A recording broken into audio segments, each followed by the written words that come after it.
I don't know how you could listen to KGO radio in San Francisco and not wonder why this guy wasn't on every day. He was that kind of personality. I called him the Carl Sagan and Neil deGrasse Tyson of the San Francisco Bay Area. He, I think, is just a wondrous scientific mind that breaks complex scientific concepts down and makes them so accessible for the public. And I'm very much the public when it comes to science and astronomy. How about it for Professor Andrew Fracknoy? Hello, sir. Well, hello. What a wonderful introduction. Thank you. You are just, I think, a gift. So it is always great to spend time with you. Now, the solstice is tomorrow. Is that it? And what does that mean?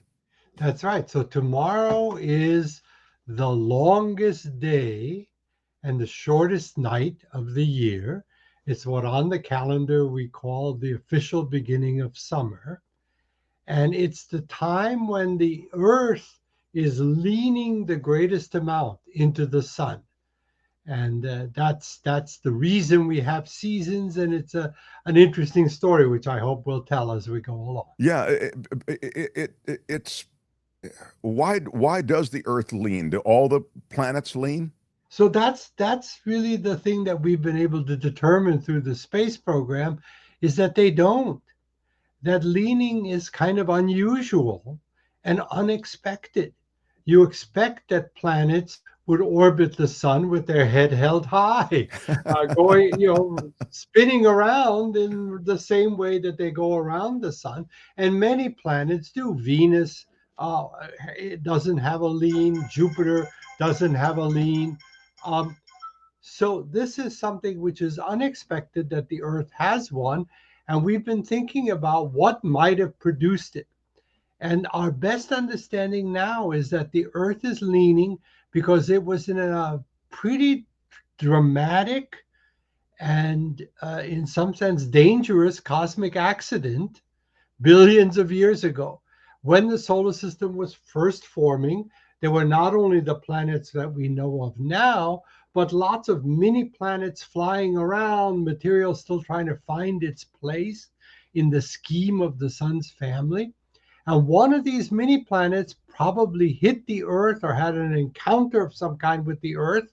And the Earth leaned over about 23 degrees as a result. And like many accident victims, it couldn't straighten up. And so we've been going around the sun leaning by 23 degrees for billions of years. And that leaning turns out to be something which is very dramatic for our weather, because when we lean into the sun, we have summer. And when we go on the other side of the sun and we lean out, then we have winter. Yeah, and it's funny. As a kid, I'd always thought that it was because of the orbit being, it's not a perfect circle or whatever, and so we were closer to the sun during the summer months. But that's not, it has nothing to do with the orbit per se. But let me say that the vast majority of Americans think that's the reason. There are even some school teachers, elementary school teachers, who don't know the other reason. And that sounds so reasonable that, yeah, of course, the Earth's got an, we all learn that the orbits of the planets are ellipses, not circles. And perfectly commonsensical, when we are in the closer part, that must be summer. When we're further away, it's winter. But in fact, we know that the closest that the Earth gets to the sun is January 4th, which, if you think about it, that's not a very warm period. Not That's here, it's winter. not. Now, does And it have not any only, effect, on those southern hemispheric countries or no, places? turns out that compared to the lean, the tiny difference in distance is insignificant. And so, again, as reasonable as it sounds, that's not the reason. Another reason we now understand that this can't be right is that Australia has the opposite seasons, because Australia is on the other side of the Earth. When we lean in, they lean out. When we lean out, they lean in. And of course, if it were distance, Australia and the United States are always at the same distance from the sun. So we'd have the same seasons, but we don't. We have opposite seasons in the southern hemisphere. And that's sort of the final nail in the coffin of the distance theory. And we now know that it's the leaning of the Earth that causes the seasons. So if you're celebrating the wonderful summer days and short nights, this is the reason. This is whom you should thank, is that mini planet that hit us 4.5 billion years ago. There were other planets like Venus also involved in collisions, cosmic collisions like Earth's. Right. So we now know that Venus also got hit. Um, but it didn't lean over as a result of the hit. Something quite different happened to Venus. Venus stopped spinning. The Earth spins every 24 hours. We imagine Venus had to spin something like that. And it got hit so hard, it stopped spinning and began spinning slowly backwards. And we still see it today, spinning slowly backwards from the direction of all the other planets. It's So the that must have spinning, been Professor, something. that produces the gravitational force. Say that again. It's the spinning that produces gravitational force. Gravitational force comes from the material that makes up the planet. Every bit of stuff, if I can use that technical term, every bit of stuff in the universe, every bit of matter has gravity. And when you have a big round world like the Earth or Venus, there's enough stuff there to make substantial gravity.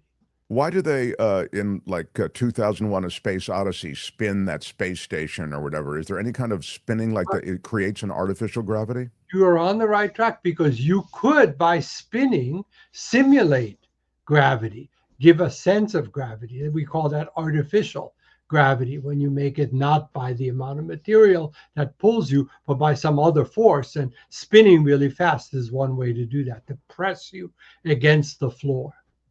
It's fascinating. So I want to get to just a quick question. There's always a question coming in about extraterrestrials and about space exploration, and it is true that, you know, when you think about the fact that you're looking into history, when you look at the night sky, it on the one hand you'd like to see the now, but in another sense, it's exciting to think that you are looking back in time. And for a scientist, I have to think it's even more exciting because you are involved with the origins and the consistency, the events of the universe and the cosmos. And so to see an historical record, you know, in the night sky, that has to be even more exciting. Well, you put that very eloquently. That's exactly right. That one of the great ideas from astronomy that is really wonderful when you get used to it is that, unlike CNN, we don't get instant news from the universe, because the speed of light, fast as it is not that fast compared to the vast distances out there. It just takes a while for light, even traveling at the fastest speed possible in the universe, it takes a while for light to get here. And the further away from us something is, the longer it takes for the light for the news to get to us. And that means that as we look out into the distant parts of our galaxy, the Milky Way galaxy, which is our home system of stars, or when we look really outward to other galaxies, other islands of stars, we are seeing the news from when the light left them. And that can be millions and now billions of years ago. And although that's kind of discouraging, because we don't have any news about the latest fashions or the things we might want to know from a human perspective, as you say, we are looking out into cosmic history. And if what you want from your friendly neighborhood astronomer is a historical description of how the universe evolved to make Mark Thompson Show listeners possible, well, the only way we know that history is by looking further and further out and recording what was happening in the past. And that's what our big telescopes in space are set up to do. So again, then, with these vast distances that you've described, I get to sort of the sci-fi wondrous questions that surround visitors who might have somehow conquered the physics of getting to where we are. And I'm wondering if you can just give us a beat about that, especially given the fact that in the last few years, we've seen all of these pilot reports from military pilots, et cetera, of eyewitness accounts, if you will, of objects that seem to have a trajectory that's impossible physics-wise. They have a movement that's impossible from the standpoint of physics. In other words, they kind of defy the physical constraints that you would normally find. And as a result, the speed with which they travel is even something that is remarked upon. I wonder if you could speak to how you square all of that with your knowledge of the universe.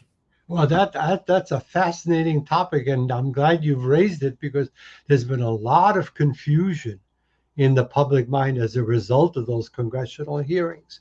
The best way I can answer that is to urge your viewers and listeners to Google an investigator. This investigator's name is Mick, M-I-C-K, like Mick Jagger, the Rolling Stone leader, Mick West, W-E-S-T. Mick West is by far the country's leading investigator of UFOs. He is a brilliant guy with a lot of training in airplanes and instruments and military radar and things like that. And he's taken a really good, there he is. Boy, you guys are good. So he has videos on YouTube. He has his own channel, website, and he's really taken a look at some of those cases that were made to seem so mysterious in the congressional hearings. Turns out they can be explained with perfectly ordinary earthly phenomena. Is When that things right? seemed to go really fast, it was because they had the distance all wrong. When the lights looked like triangles flying through the sky, that turned out to be a camera that, when it's unfocused, the shape of the container is a triangle. So the unfocused light makes a triangle. They didn't look like triangles. They just didn't have the camera focus. So for all of these cases, Mick West has found perfectly plausible terrestrial indicators or explanations. Now, that's not to say that we astronomers don't think there's life out there. We do. As you and I have discussed in the past, I have had the privilege for 40 years to serve on the board of directors of the SETI Institute, the Search for Extraterrestrial Intelligence Institute, which is a nonprofit organization which is devoted to answering Mark's question. Is there life out there? Are we alone, or are there other creatures like us who wonder about the universe? And what we do is we look not for spaceships, because we don't think travel across these vast distances is so easy for living beings, but we look for what we call techno signatures, the signatures of technology. And those could be radio waves, like when you get a radio broadcast, or television waves, but they could also be indicators that they have industry around their star. If a group of aliens were more advanced than we were, and they built out space industry to have lots of factories and rings around their star, the heat radiation from that is something we could now easily pick up with our modern instruments. And so there are searches underway to find signatures of technology from alien civilizations. And this has become so interesting that NASA, which for a long time wasn't supporting this kind of search, is now back supporting it if it survives the current administration. And there are many programs around the world searching. So in the next, I would say, 10 to 20 years, we may find some indicator out there that there are other intelligent creatures around other stars, but It would nothing seem. yet. It would seem it's fascinating, and that was a really thorough response that kind of puts the framework around where we might find some signs of life. I remember doing a story about SETI. I think I've told you about it back when I was a science reporter and weather guy in the Bay Area for about a decade of the '80s. And it was fascinating to talk to the guys back then. I mean, they were really sweeping the skies for some signal of some kind, some irregularity, as you say, some signature. And they had these huge telescopes, or I think they were like radio telescopes, as I Yeah, recall. yeah. And it was just really fascinating. And now you're right. The technology has advanced so much. I'm sure that the entire process has become, even more thorough. And this is where AI can actually do some good. Because if we're getting all kinds of static and natural signals from the universe, picking out what might be the equivalent of the Mark Thompson show from an alien broadcaster is not so easy amongst all that static. Sure. But AI is particularly good at doing boring things in great detail. And so we are teaching AI programs, proprietary AI programs, how to find signals that have a pattern to them among the cosmic static. And that's going to help us a lot to identify faint signals that human searchers might miss. That's just brilliant. Brilliant. I really hope that there is the same fascination eventually with this planet, which is such a wondrous, special place, full of, I think you would agree, unique relationships between those things that produced it, and then the great biodiversity and, again, magical environment that we are so privileged to live in. And it pains me, and I'm so downcast about the fact that we don't treat it with greater respect and sustainability. So This is it's funny. something, Yeah. sorry, astronomers have been fond of saying recently is there's no planet B, folks. Right. There's not just like there's no plan B. There's no planet B where we can move. Every other world we have found nearby, we would die without a spacesuit on its surface. So if we mess up the Earth, there's no place we can transfer our population. So we have to take care of this planet because there's no alternative that we can actually get to. Right, for our own survival, sure. That's And right. and I was just talking about even just the survival of the environment at large. But I did want to, before we let you go, touch on the fact that you have taken so much of your scientific knowledge and you've worked the world of imagination. I know you're writing sci-fi, and we're going to have links to your stuff under this video. I think your latest piece or your first piece was The Lurker. Isn't that what I love that title. That's how I remember it. Thank you for mentioning this. But Yeah. one of the things I'm trying to do in my retirement is to write astronomically reasonable science fiction, just short stories, fun stories. And 10 of my stories have now been published. So I'm officially accepted as a member of the Science Fiction Writers of America, which I love it. I love it. but the latest story, and all of these are free to read on the web. The latest story is called The Lurker, and it's about the possibility that alien civilizations might send a mechanical probe to our solar system, because they can't necessarily send people so easily. But just like we send probes, they would send a probe which lurks in the asteroid belt, waiting for some human to get to it and contact it. And what happens when some hapless explorers find this probe? That's called the Lurker. And, brilliant idea, brilliant premise. I love it. We'll have, as I say, links to Professor Fracknoy's stuff, and he is still. I think you're still teaching, aren't you? I guess you're. These are public lectures and lectures at universities as well. Well, I'm not teaching regular classes anymore, but I'm teaching in several programs for retired people to come back to a university and just take courses for fun. San Sure.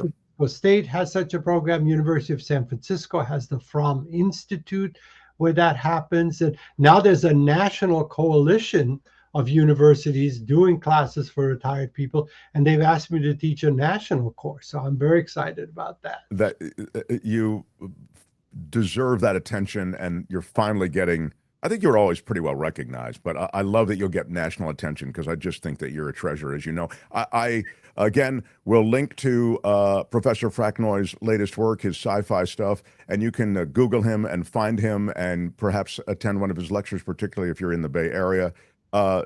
We'll think of you tomorrow on the solstice.